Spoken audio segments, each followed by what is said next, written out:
Hi everyone, it's James Arter here. I hope you're doing really well. So I've got a quick one for you. Logic is a really intuitive bit of software, but there are a few things that it does that aren't as intuitive as they could be. In particular, that's bouncing auxiliary or bus sends. I'm going to show you very quickly how to do it.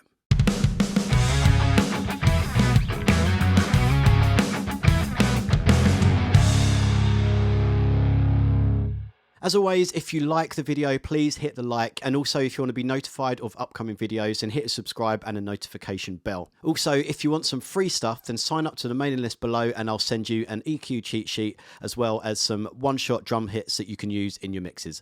Okay, let's dive in. Okay, so there are a number of reasons why you might want to bounce out your auxiliary or bus sends. One of them will be that you might have a track stack that you want to bounce out. For example, I've got a track stack here of 6 guitars and I want to bounce them out all into one stereo file. Of course, you could just solo the bus and hit bounce, Control B, nice and easy. Or perhaps you've got some effects returns that you want to bounce out. This can be particularly useful if you're sending off your track for someone else to mix and you want to try and preserve the sends, the reverbs and the delays, perhaps even using in that mix. And again, one way of doing that would be to solo the send. I could just solo that reverb, hit Control B, and it's going to be doing the same job. But you might want to do multiple at one time, and this is where this little trick comes in. The main thing to remember is when you're doing a multiple bounce, it's going to pay attention to everything that is in this track's area. If it's not in this area, then essentially you can't select it. Not a problem for this track stack, but it is a problem for the reverb because it's not shown. So all you need to do is highlight the effect sends that you want to bounce out, right click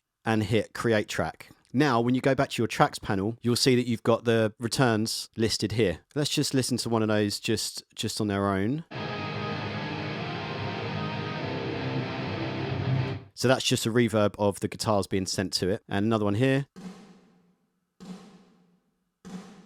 That's a reverb of the snare. Now, all we need to do to bounce those out is select the ones you want to bounce. Make sure you've set your locators.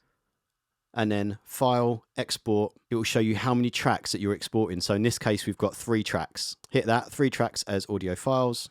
Choose where you want it to go. I've also chosen Add Resulting Files to Project Browser, just so we can import them back in. And now if we go to our file bin, I can import those back in. And let's just have a little listen and check that out. That's a snare verb, guitar verb, and the stereo bounce of that track stack. And there you go. That's a really useful feature to have. Main thing to remember is if the buses are not in the tracks area, then you're not going to be able to bounce them in that way. Okay, thanks very much for watching. I'll see you next time.